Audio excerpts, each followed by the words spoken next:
Courtside of the virtual hardwood, it's the NLSC Podcast. This is episode 487. I'm Andrew in our forum, Andrew NLSC on Twitter. Joining me as always, my co-host Derek, D3 in our forum, and D3G and D384 on Twitter. Derek, good to be talking to you as always, and of course, connecting with you to play, which we just got finished doing. Yeah, what a great session. So, as you know, I grew up with NBA Fast Break 98 for the PlayStation. And that game is one of my favorite games of all time, and a lot of people call it the first 2K because it was developed by Visual Concepts. But I had never played NBA Action 98, which was the Sega Saturn and PC version of the same game. And this week, I finally got around to installing NBA Action 98 on my PC. And what an awesome game. It has a couple advantages over NBA Fast Break 98. It has Chick Hearn on commentary, the legendary Lakers announcer. And he adds so much to the immersion. He has so many good lines. He has his sense of humor in the game like he does in real life. And he talks quite a bit more than the person they had commentating on NBA Fast Break 98. So that is a huge plus.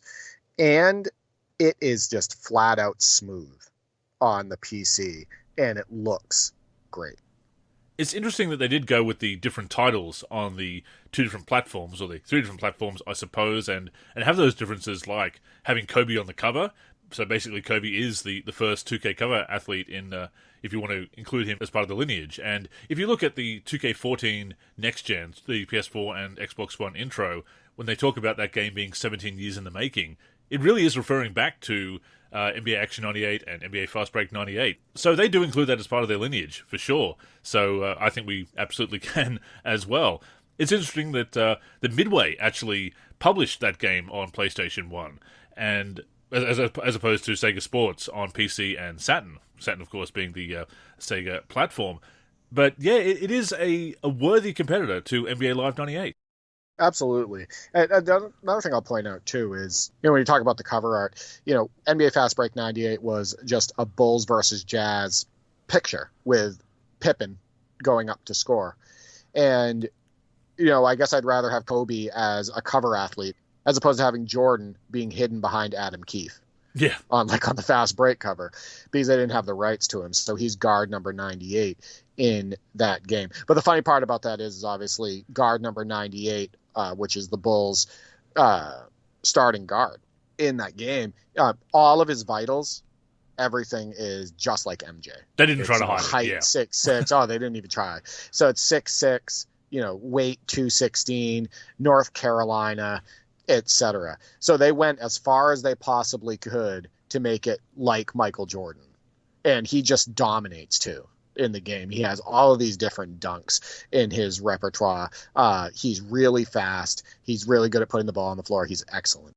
But yeah, the differences between Fast Break and Action 98, I actually prefer Fast Break's soundtrack by quite a bit. So I think it has a better soundtrack, and it has better instant replays. As you and I talked about off air, in NBA Action 98, when they go to an instant replay, it is way too fast, and it's also cut short. And what happens is you end up just going into the presentation settings and turning those replays off because it's like useless. It's a waste of time. But on NBA Fast Break 98, they show you the full replay in slow motion, and it's something you want to see. You want to keep that on. But yeah, otherwise, Fast Break and Action, the menus are very similar. The options are similar as far as starting a new season or playoffs, etc. You can create players in both the games and whatnot. As far as being a competitor to NBA Live 98, the gameplay in NBA Action 98 is as dynamic as Live 98, in my opinion, overall. You have, the dribble moves, the spin moves, there's tip dunks, and there's alley-oops, etc. They both have similar and great gameplay qualities. Shooting is fun in both games, even though sometimes on NBA Action 98 you do a few too many spinning shots that you don't mean to if you're not directly facing the basket with your feet set. it's hard for me to say which game I like better. I know that you grew up with, playing more of NBA Live 98. I also played Live 98 back in the day. I can go back to both of those titles and appreciate them for what they are and have fun with both of them. For me, I got to be honest with you, it's kind of a toss-up. No, that makes sense. And you spent a lot of time with Fast Break 98. Obviously, you've talked about getting that for Christmas. You and your brothers spending hours after getting it for Christmas that year. And I did spend more time with NBA Live, my sim game of choice at that time. Even putting nostalgia aside, though, I do think that it holds up. It holds its own against all of its competitors as well. Has the better season mode. Some of those other features, roster editing is much better in Live 98. It does have the full 15-man rosters, better roster customization. That being said, there is an editor for the PC version of NBA Action 98, and there is a roster update. It's actually in our download section. Both of them are in our download section. We need to try that at some point because it does rename one guard, 98 guard, to Michael Jordan, which is pretty much the only thing you need to change, as you said. The rest of the details are Michael Jordan's details already, so it just renames him, and for accuracy's sake. But I do still favour Live 98 because of the all-around product, but I've always been very impressed by the fluidity of the models in Action 98 or Fast Break 98.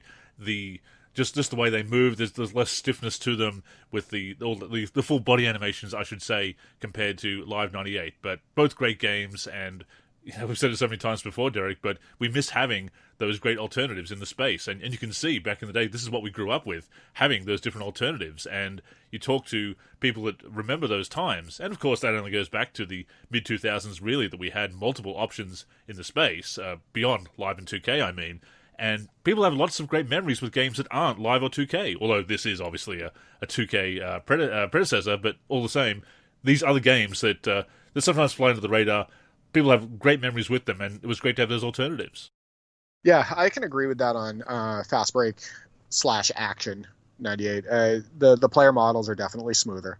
I think the faces overall look a little bit more realistic on Fast Break. On Live 98, they just look a little bit too blocky, and sometimes so blocky that the players kind of look like aliens and whatnot. I think that overall the game, as you stated, just looks more fluid. Sometimes, when you're going up for a dunk, going up for a layup, NBA Fast Break 98 and NBA Action 98 just have all these different, layup animations, like great dunks, great looking dunks in it in NBA in both those games. They have dunks where you do a reverse on the other side of the rim. You have 360s. You have back slams. You have spread legs. Tomahawk dunks where the defender falls to the floor. Yeah, there is a lot of good in Action 98 / Fast Break 98. One of my fondest memories from my basketball video game life was waking up on Christmas morning, going downstairs, unwrapping my presents, and first I opened the PlayStation 1, and we obviously flipped out because we got a PlayStation.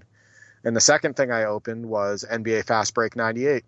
And we, like I stated on prior podcasts, we were absolutely floored by, my brothers and I, we were floored by the graphics. The players running out of the tunnels during player introductions, and we're like, oh my God, that looks exactly like Ron Mercer. These graphics are unbelievable. It's nothing like we've ever seen before.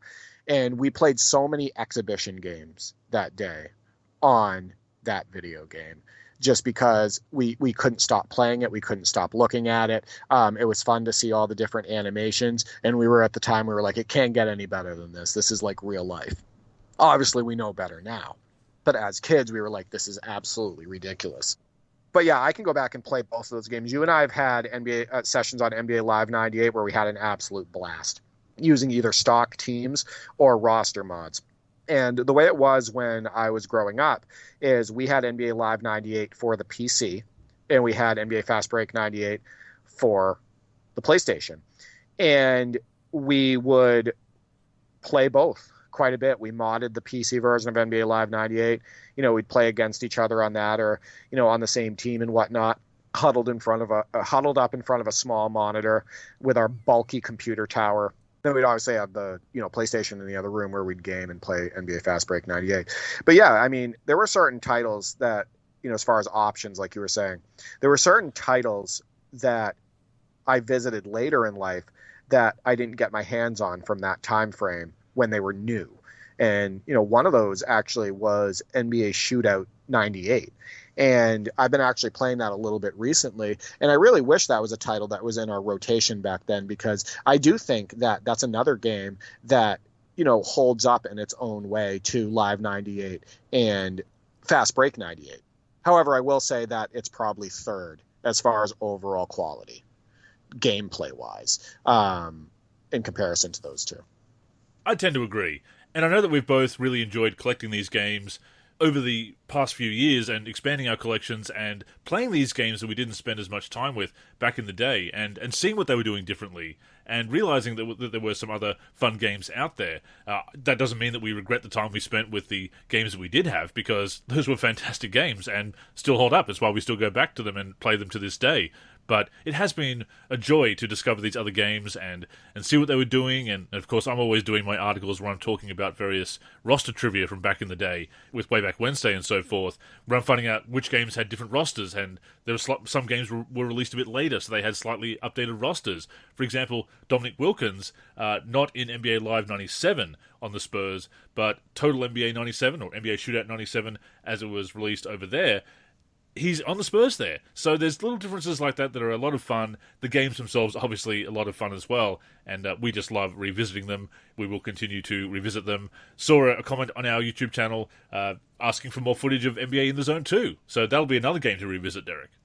Now, that game I spent a ton of time on when I was younger. And it is the second game, I believe, ever that I went through a full season on and won a championship on, which is in a way related to your mailbag question this week, where you asked the community what was the first team you ever took to an NBA championship on a basketball video game. But NBA in the Zone 2, I believe, is incredibly underrated in the basketball gaming space. And it was doing a lot of innovative things like the national anthem, right? You were able to select that and listen to the national anthem before the game. It had very unique player introductions as well. And that game has some incredibly smooth animations. It's incredibly fun to shoot on that game. I think it has some of the best shooting animations of all of the 90s basketball video games, and just some awesome jam-packed action as far as like the dunks and whatnot. So NBA in the Zone 2 by Konami is a great game. It's also got a few players that it wasn't licensed to have. It doesn't name them, but the faces are pretty damn accurate. Yeah, if you watch the NLSC Top 10 this week, you'll see that the number one play was from NBA in the Zone 2, and it was submitted by @B-Ball Video Games. And it is M. Guard for the Chicago Bulls. The legend. Driving the legend M. Guard, the true GOAT. No. Driving the center of the lane and throwing it down one-handed. And I'm pretty sure he clears a Toronto Raptor on that play, as in he jumps over him. And then when he turns around to run down to the other end of the court, and you see his face, and it is Michael Jordan. It is Michael Jordan's cyberface. So they went as far as they possibly could with NBA in the Zone 2 to get these players, these unlicensed players in the game, including Michael Jordan, Charles Barkley, Shaq. And then they had the hidden created players like Wilt Chamberlain, and I believe Jerry West is in there, etc. So they did as much as they could to try to get these legends in the game. Yeah, Konami went above and beyond in that regard. The NBA wasn't too thrilled about that, but we do have it to enjoy all these years later, and it really is a fun part of NBA in the Zone 2. You talk about NBA Live 98, that is a game that we will have to reconnect on again. I'm sure we will, especially now that we can use the Logitech controller. You did break that out, and of course it has the D input mode, which is great for retro gaming because it can use all the triggers, so that'll be fun. Yeah, so the Logitech F710 wireless controllers are excellent because it has the switch on the top of the controller that you can go back and forth on between D input and X input. And it's great for those classic games that require D input for you to be able to have all the buttons working and mapped. For example, my brother and I have seasons on some of the old lives, including like NBA Live 2000. And we've been using X input because we've been using the Xbox One wireless controllers. And we've been a little bit limited as far as button mapping. All 4 triggers on the top of the controllers have not been working. So we've had to be kind of strategic as far as, what we're going to use, for a specific button, like back down or something like that, or icon passing and everything. So by having the Logitech F710 in its place for some of these classic games, we can have all 4 triggers on the top of the controller mapped. We don't have to worry about having any issues with button mapping. So yeah, I definitely recommend those controllers. I just picked up a second one off of Amazon for $29.99, and I'm going to be getting that in a couple days. So yeah, that's super exciting. No, the F710 has worked out very well for me since I got it a few years back. I really do enjoy that D input option for retro gaming. As you say, you can use all of the triggers. That is quite important to use all of those advanced controls in those older games. You can work around them, as you noted, but it is better to have them at your disposal. There is actually a solution that RKHVK posted in our forum that simulates D input with an X input controller. Posted a link to the to this workaround on GitHub. You can download that and give that a try if you do have an X input controller. But I would definitely recommend the F710 as well, because it does have that switch. It does have the Xbox buttons if you're used to that with an Xbox controller, obviously. So yeah, it's a great controller. Now, one thing we forgot to mention though, Andrew, with NBA Action 98 is the D input for the F710 didn't work on that game. So we're going to need to try a workaround. But basically what Andrew and I had to do was we had to use only 4 buttons and map only 4 buttons, because only 4 buttons on the controller were working. So we mapped 1 button to pass, 1 button to shoot, 1 button for dribbling and driving. So dribble moves and driving to the hoop are the same button, and 1 button for turbo. And we chose the A button. Think of an Xbox One controller. We chose the A button as the turbo button. That way shoot and pass are easily accessible by being B and X. And it worked out great. We were able to do everything that we wanted to on the court. Obviously, we weren't able to do things like icon passing and whatnot, or running plays, but the essentials were there for us to still have a great experience. And that's how great NBA Action 98 is as a video game, is you can have only 4 buttons mapped and it still be a great time. We had all of the essential controls, so yeah, it worked out just fine. Had a great time. Looking forward to connecting on that one again. Another game that we've connected on recently is NBA Live 18, of course. We talked about that last week. And since then, we've also gone back and played that separately. And we're both kind of hooked, I think, Derek, to a certain extent, on Ultimate Team, because we both have Legends and our squads in Ultimate Team and Live 18. That game does hold up. It holds up better than I remember whenever I go back to it. As we said last week, whenever we go back to it, we realize that it was a pretty solid title, and we prefer it to 2K18. And yeah, playing Ultimate Team has been a blast recently. Having Legends in NBA Live 18 just opens up the world of fun, right? And the biggest reason is instead of, heading up the court with TJ McConnell, who is limited in comparison to so many of the Legends, you're heading up the court with Spud Webb. And all of a sudden you can cross over, burst, to your right, get by your defender and throw it down in traffic. And it is fun, like flat out fun. And the team that I put together on Live 18 Ultimate Team is one of my favorites that I have ever used. And I'm going to explain why. So first I'll let you know who I have on the team. So I have Larry Nance, elder Larry Nance, not, Larry Nance Jr. I have the Heat Shaq, Julius Erving, Drazen Petrovic, and Steve Nash. That is my starting lineup.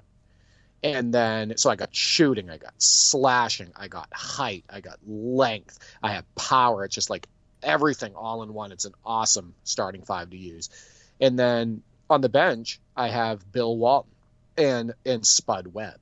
And those two are phenomenal to use. And I have, Big Shot Rob, I have Robert Ory as well, who stretches the floor, and he can also throw it down. And then I have World Be Free, who's one of my favorite basketball players of all time. And you can pull up in the mid-range with him and knock down shots like he did in real life. And, he can actually step out and hit threes in that game as well. And he's fun to attack the rim with. And his cyberface is spot on. It looks exactly like him. Some of the legend cyberfaces in NBA Live 18 are so underrated.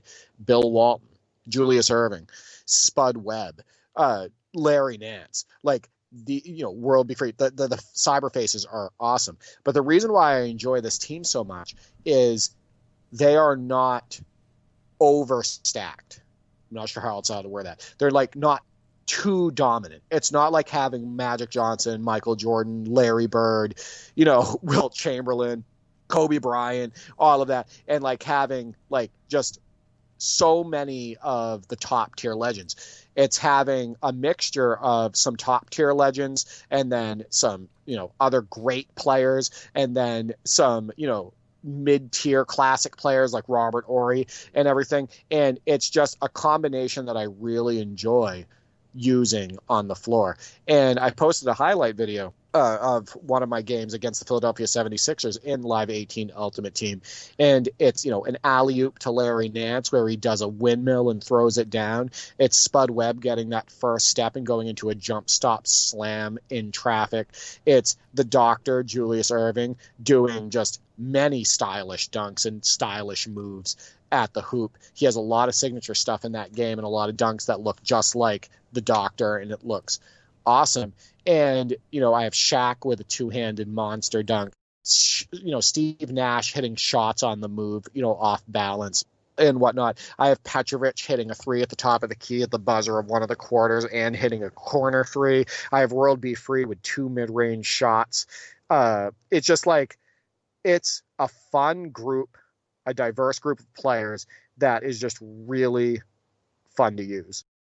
And obviously, the fact that the Legends were exclusive to Ultimate Team in that generation of NBA Live is not ideal. We've criticised that before, but because they are exclusive, it makes them a novelty to use, to go back to Ultimate Team with a game that the servers are still up, obviously, so that you can do that, and use those Legends. Now, I have gone the other way. I have stacked my team with basically a makeshift 90s All-Stars, East and West, combined. Wait, can I just say something before you even finish this, Andrew?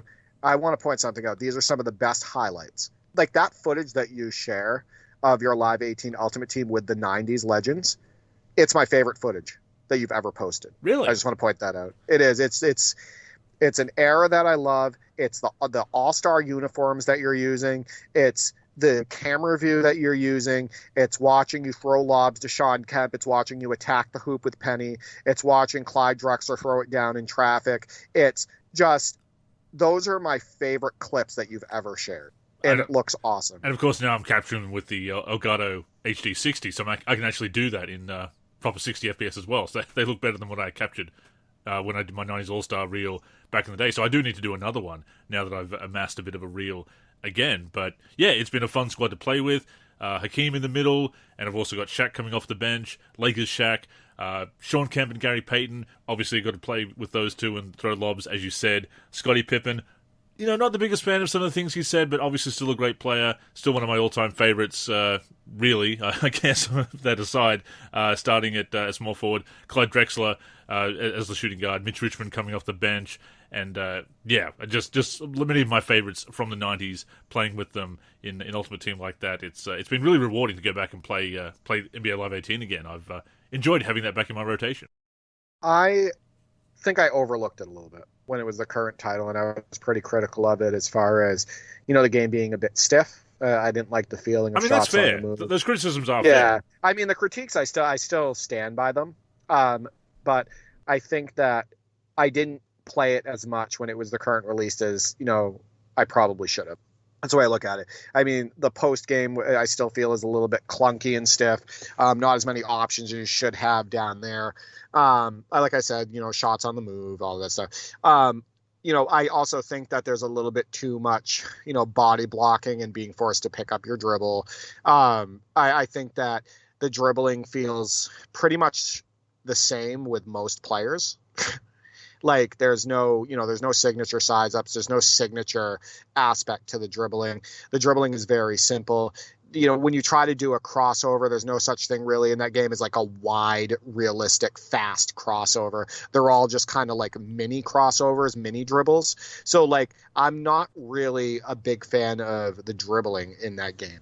But overall, as a, grab the board and run type game, as far as a game that can produce great highlights, as far as, throwing it down in traffic and just kind of great moves at the hoop, as far as, the shooting, which I've warmed up to a bit.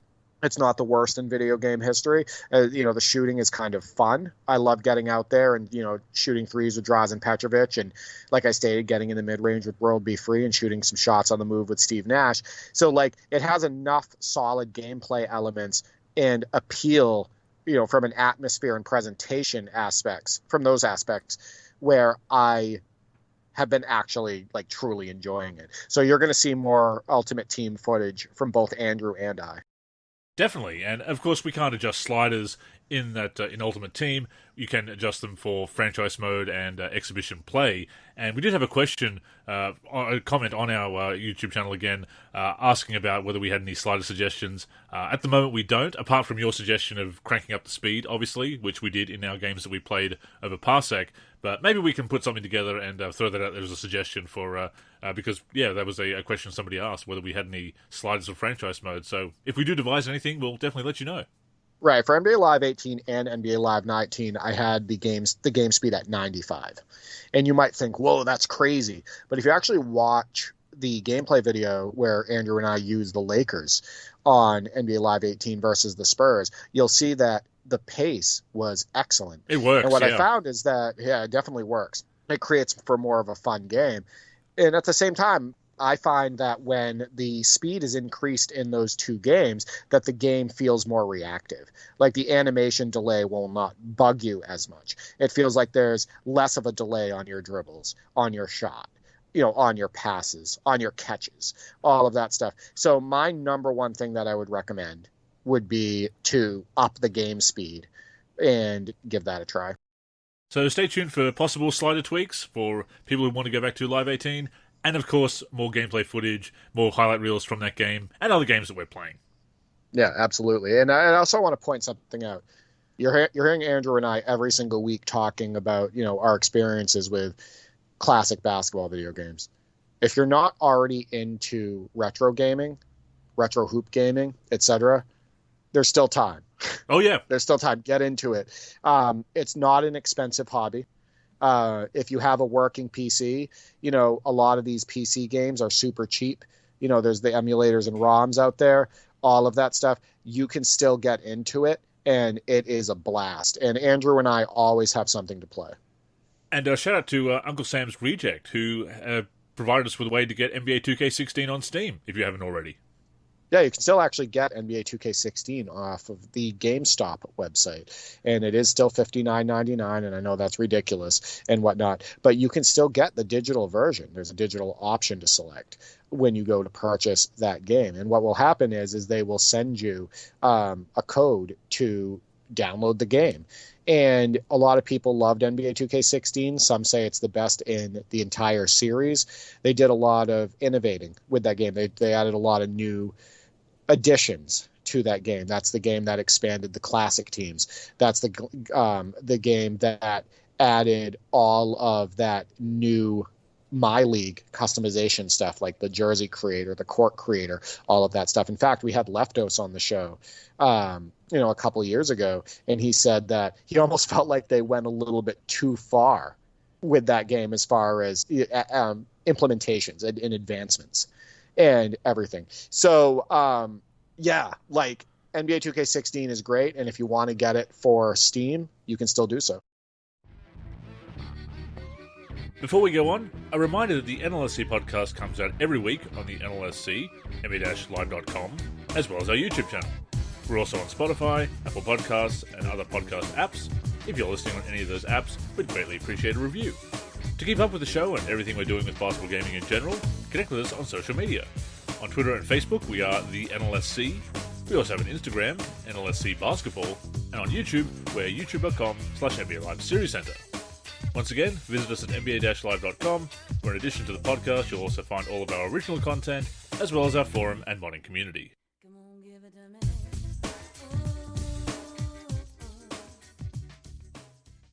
So yeah, we love retro basketball gaming. It's a big part of what we do. We're going to talk about what we play and, of course, share those highlights with you.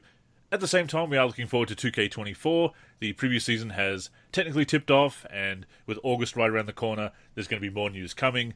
But we do actually have a tidbit, Derek, that you noticed and sent to me as soon as you saw it, that it looks like they're going to streamline MyCAREER this year. They tweeted out a short clip where there's somebody representing a MyPlayer during a press conference, and they're asking him about his other career moves, whether he's getting into fashion and music and all this stuff, and he just basically says, oh, I'm here to ball. And it's a little quick promo, a little teaser for this streamlining MyCAREER.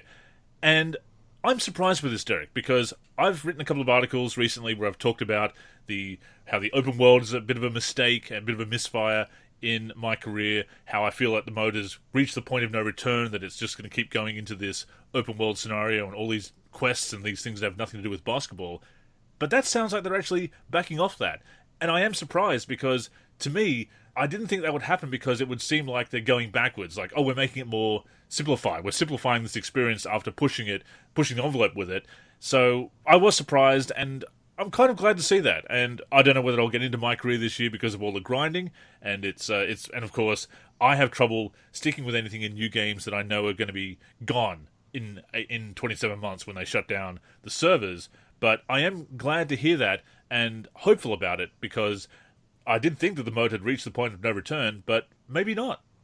When I said that to Andrew, his first response was, wow, I didn't expect that. Yeah. I'm impressed. That's basically what Andrew said. He was impressed. Yeah, I mean, I don't get into MyCAREER. That's not going to make me get into it either. Like, it's just not something that I'm interested in. It's not really my scene and whatnot. But for people like you and the, countless people out there that enjoy that mode and everything, and, if you enjoy the game as well, progressing through it and, improving your player and all of that stuff, I mean, that sounds awesome. But, it's still a wait and see approach. We don't have all the news in relation to what they're doing with MyCAREER. All they've said is that they're streamlining some of it. But I hope whatever they end up doing with it, that it's favorable to the consumer and that the consumer base is happy. And that's what matters.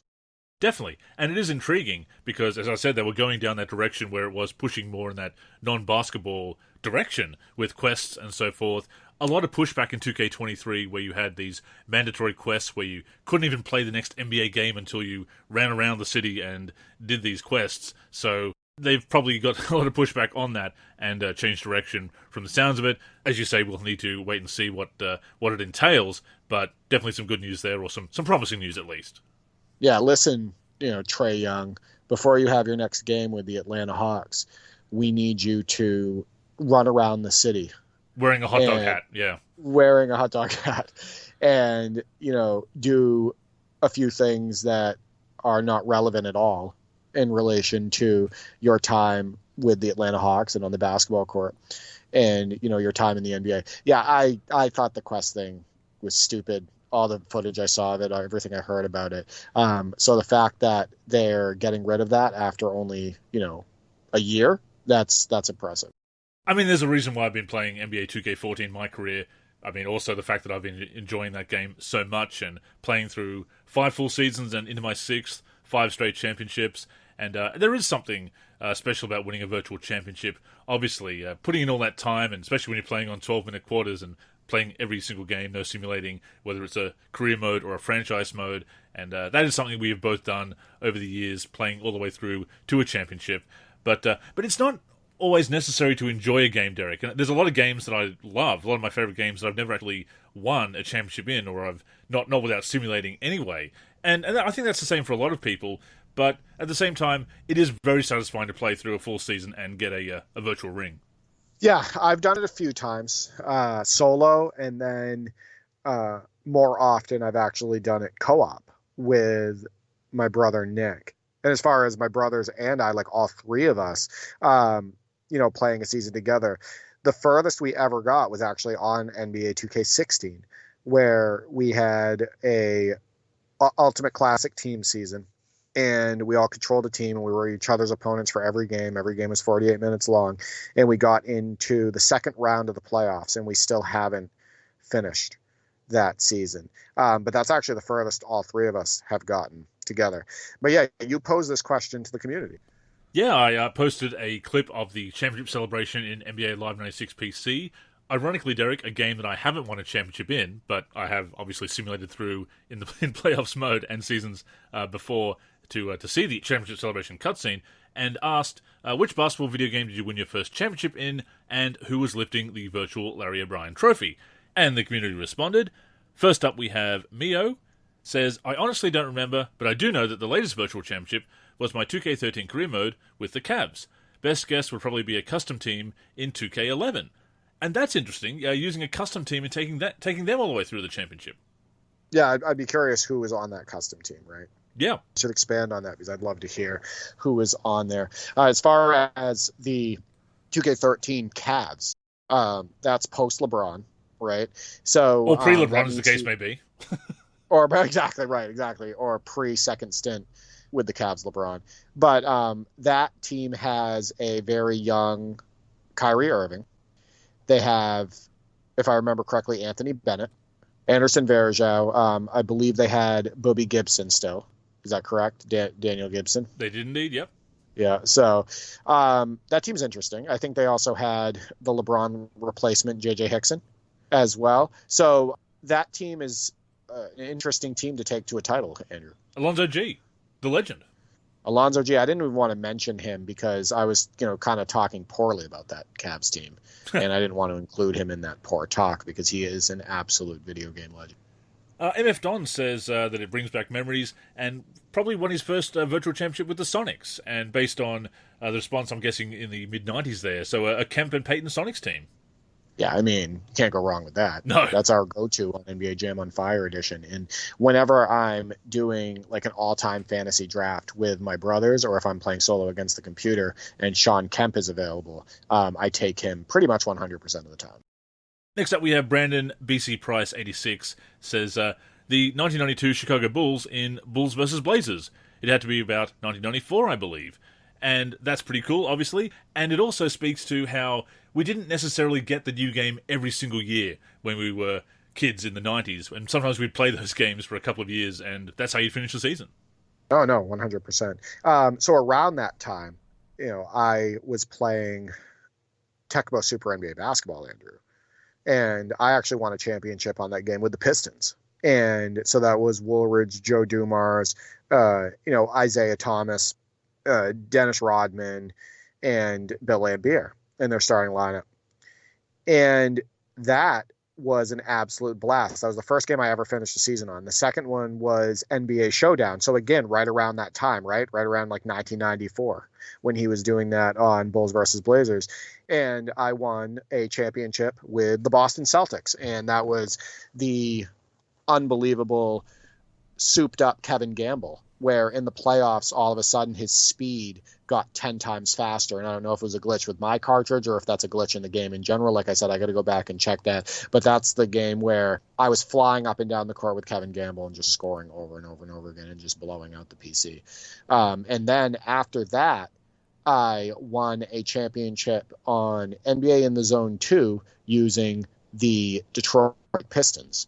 And that was with Joe Dumars and Grant Hill and whatnot. And that was also a blast. So in the 90s, those are the three games that I finished seasons on and won titles. Yeah, we need to go back to that game and see if that is a glitch with Kevin Gamble and see what actually happened there, because that would be very interesting to find out whether it was a common issue or not. My first championship was around that time as well, the mid-90s, with NBA Live 95 for Super Nintendo, playing a 26-game season on 3-minute quarters. It was a frequent video store rental for me at that time.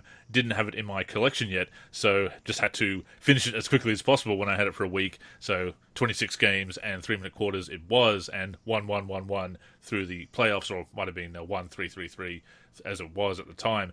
But Yeah, a lot of fond memories of doing that and that feeling of accomplishment of playing a season from start to finish, and that is why Live 95 is it's a classic game anyway. A lot of people rightfully recognise it as such, but it is one of my favourites as well. Live 2000 was probably actually the next game that I played with my cousin from start to finish, once again an abbreviated season for the school holidays there. But it just sticks out in your memory, these when you play through it from start to finish, and you... And look, those cutscenes back in the day, when you won the championship, if it even was a cutscene, so to speak, it was nothing special, but it was still exciting, Derek. It was our imaginations, right? Yeah. We used our imaginations back then constantly with all the different games that we were playing, because the graphics weren't as good as they are today. The endings to video games, sports or otherwise, whether you finish a season or you finish a game like Contra or something like that, the endings were often very short, and they were nothing special. Sometimes the endings didn't even have, they weren't even animated. One screen of text, yeah. Right, exactly. You win, you beat Contra, a winner, and it feels like an epic victory, and it's like, oh, the helicopter's leaving the island, so it's like a 3-second scene, and then boom, there's the credits. Right. So, we had to use our imaginations back then, but it was about the journey, right? It was about the journey. And just getting there was so fulfilling that it didn't really matter. But over the years, we did expect a bit more of an elaborate championship sequence, obviously. Oh, yeah, 100%. And I will say this. I have regrets. About not finishing seasons on specific games. The original NBA 2K, and I'm not talking about Fast Break or Action 98. I'm talking about the first named 2K. I would have loved to finish a season on that, and I never did. I would have loved to finish a season with the Kings, who, the Jason Williams Kings, who is one of my favorite teams of all time, and it would have just been a blast to go through an entire season on that. And here's the cool thing. Those modes are still intact. Oh, right? Still time, yeah. So, there's still time. We could always do that. We could do it together. Yeah, you and I could absolutely even play seasons together through Parsec and play co-op on these games that allow it. So, that's one of the cool things about classic and retro gaming. It's like these games never die. And heading over to our Discord for a couple of more responses, Avery says, 2K14 Next Gen, when I completely flipped the Wizards downside up, or right side up, I'm not sure, to win the chip in 14-15. The Wizards in 14-15. So that I like the fact that I'm hearing teams that were not at the top of the league that people are using, right?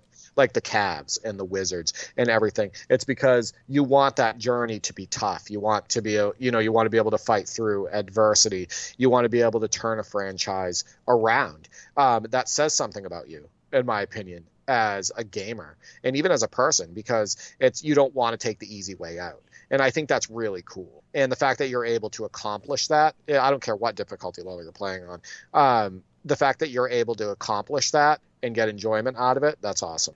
Well, that's the thing. When you're playing against the CPU and how cheesy it can be sometimes, it does come down to what gives you the best experience, and whether you want to dominate the computer or whether you want to have that challenge, that's up to you. But it's still the longevity and the ability to stick with the season and play it through to the end. It's still an accomplishment either way, and don't let anyone tell you otherwise. Oh, no, 100%. Don't let anybody gatekeep what level you play on. Now, there's a huge difference, though. Or camera angle, right, exactly. Listen, broadcast for life. But the point is that if it's different if you were going on social media and posting clips of you beating up with a computer on Rookie and being like, rah, rah, rah, look how awesome I am. Exactly. You know what I mean? Yeah. Like, man, I am awesome at this game. You guys can't even compare to me. Look how much I'm dominating the computer. Well, you're on Rookie, right? Stop that. But if Rookie or semi-pro or pro or whatever, if that's the level that you get the most enjoyment on the game, and you share clips and you're like, hey, look, I'm having fun with the game and everything, that is completely different. And that is awesome, because that's why those difficulty levels exist, right? That's why there isn't just one difficulty level for these games, because you're supposed to tailor the experience to your skill level and to the way you want to play. So yeah, I'm not a fan of people who gatekeep or try to gatekeep what level people are playing on. I'm not either. This is not Elden Ring, right? Or it's not Dark Souls, come on. Well, Elden Ring has no difficulty levels, so you don't have to worry about that, Andrew. Yeah. Same with Dark Souls. But there are games out there in that genre where you can choose a difficulty level, and I have heard people, kind of get crapped on for using lower difficulty levels. And Juicy Shackmeat says, I won the finals the first time on NBA Live 2003, using the Detroit Pistons that didn't have Rasheed Wallace, but had Cliff Robinson instead. The trophy celebration in that game felt grander than recent titles, and calls the recent championship celebrations more of a clip show. And yeah, around about that time, they were starting to put a bit more into the presentation, Derek. No, yeah. No, definitely. I think that it's when you get into the 90s when it gets really, blah when it comes to that stuff. But at the same time, like I stated before, for me, it was always just about that journey and using my imagination. But yeah, something special about your first virtual championship for sure, just like the first video game in general that you finished, and thank you to everybody for sharing those stories with us. But speaking of community interaction, Derek, let's see what the mailman has for us. To the mailman. Slamming it down with a nasty dunk. And this week, you threw out another trivia question to the community, Derek. I did. I used NBA 2K13 for this trivia.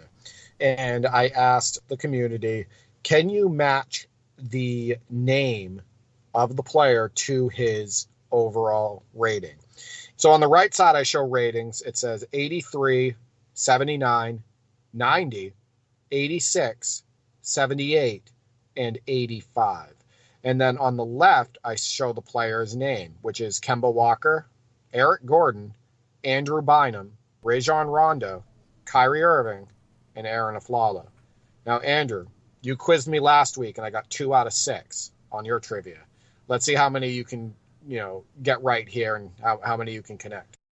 I feel like I'm going to get caught out, just like the clutch ratings caught you out last week. And I want to go back to that real quick and say that your list made a lot more sense. You should have got more than 2 out of 6, but the clutch ratings were kind of weird in that default roster of Live 08. So you definitely should have got 5 or 6 out of 6 last week. But let's see if I get tripped up as well.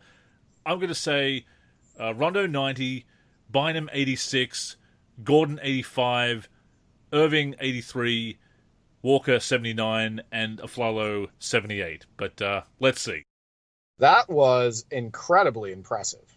So you got all of them right, with the exception of having Kemba Walker and Aflalo flip-flopped. Wow. So, yeah, so that was really impressive. So 5 out of 6. Rondo 90. Andrew Bynum 86. I want to talk about that in a second.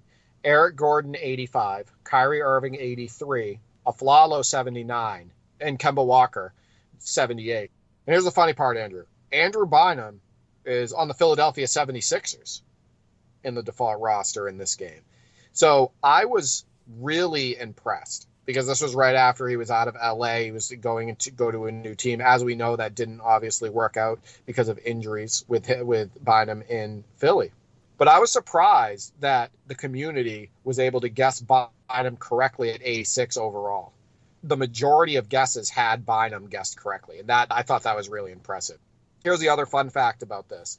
All 6 of those guys are the highest overall on their team, including Aaron Aflalo. Where was he at the time? Was he still in Orlando?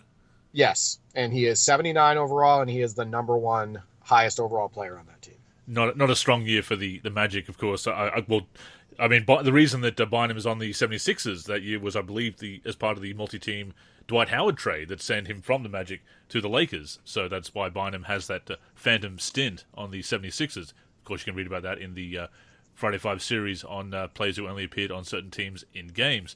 But yeah, Aflalo is the top player for the Magic. Not a strong time. Decent player, obviously, but not a strong year for the Magic, understandably. And Kemba Walker, I would have thought that he would have been a little bit higher, but I guess he was still very early on in his career, hadn't peaked yet. Right, he was fresh off of his rookie season, and he averaged 12 points a game. So he wasn't a star yet. But him being the highest overall, that was based off of, obviously, potential and not stats, right? For him to be the highest overall on the Hornets there. But here's a few other fun facts about NBA 2K13 ratings. So David Lee and Steph Curry are both 82 overall, and they're both the highest on the Warriors. So yes, David Lee and Steph Curry. That's a different time. Overall. That's a different time. Yeah. Ginobili and Duncan are the highest overall on the Spurs, both at 87. Kevin Martin is the highest overall on the Rockets at 81. Andre Iguodala is 87 overall on the Nuggets as the highest, and Rudy Gay is the highest on the Grizzlies, 87 overall as well. Dwight Howard is 95 overall, and Kobe is 93. So Dwight Howard is the highest overall player on the Lakers, and Nash and Gasol are both 87. Personally, I think that's a little bit too high for Nash at this point. I'm surprised that Nash is 87 overall in that game. KG is 84 overall, and Pierce is 82, while Rondo is at 90. I thought that was a little bit too big of a difference, even though KG and Pierce were getting a little long in the tooth there. They were a little bit, they were pretty much on their way out at that point, on their way out of Boston. But yeah, that's quite a difference there. And then the Cavs only have 3 players over 70 overall on the entire team. Kyrie, 83, Varejao, 73, and Dion Waiters, 71. So, yeah, some interesting facts there, some ratings that kind of, feel like they're a little bit all over the place. Definitely, and we've talked about the politics of ratings, for lack of a better word, and it was obviously Rondo's Celtics at that time, where it seemed like it was going to be his team moving forward. Of course, then he went to the Mavericks next year when he was traded.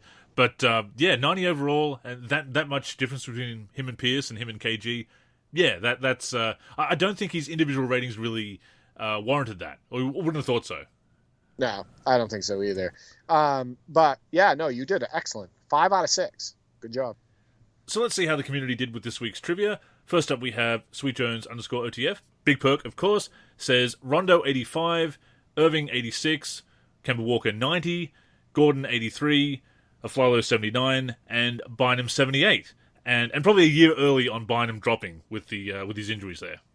Yeah, but I kind of thought the community would be more in line, the majority of the guesses would be more in line with what Sweet Jones did there. I didn't expect the community to predict Andrew Bynum being, high 80s overall. I would have thought they would either guessed him at the, 83 range or even under 80. Especially considering when you boot up NBA 2K13, he's sitting there in your face on the Philadelphia 76ers. So, yeah, good try, though, by him. And one there with a Aflalo, I believe, 79. Yep, he got that one right. Next up, we have Day says Kemba 78, Gordon 83, Bynum 86, Rondo 90, Kyrie 85, and Aflalo 79. So 4 out of 6 there. And I think Gordon and Kyrie are the ones that I was going back and forth on, and I was kind of surprised that I actually got that one right. And those are the ones that were flipped. Yeah, people forget that Eric Gordon was a stud for a while, right? In the NBA. Just a knockdown shooter. And yeah, he got everyone right other than having Eric Gordon and Kyrie flipped. And Roger Ward, one of the Live 01 legends, of course, says Rondo 90, Bynum 86, Gordon 85, Kemba 83, Kyrie 79, and Aflalo 78. So 3 there. Yeah, you got 3 there. I don't blame him on guessing a little bit higher on Kemba, because even you stated you were like, 78. I'm surprised he wasn't a little bit higher, right? So guessing Kemba at 83, I totally understand that. Keezus says Rondo 90, Kyrie 85, Bynum 86, Kemba 83, Gordon 79, and Aflalo 78. I think we all kind of a lot of us gravitated towards Aflalo being the lowest, and obviously second from the bottom. But it was Kemba. Yeah. Now, if I had put 282 overalls on there, and Steph Curry and David Lee, and I threw some higher overalls on there like 88. 89, 92, etc.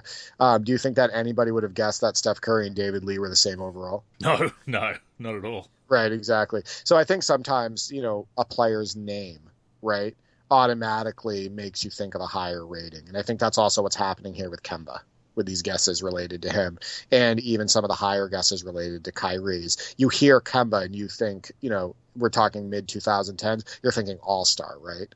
And when you're thinking of Kyrie, you're thinking all-star and all of that. And you're thinking, top tier player, one of the best NBA players in the game.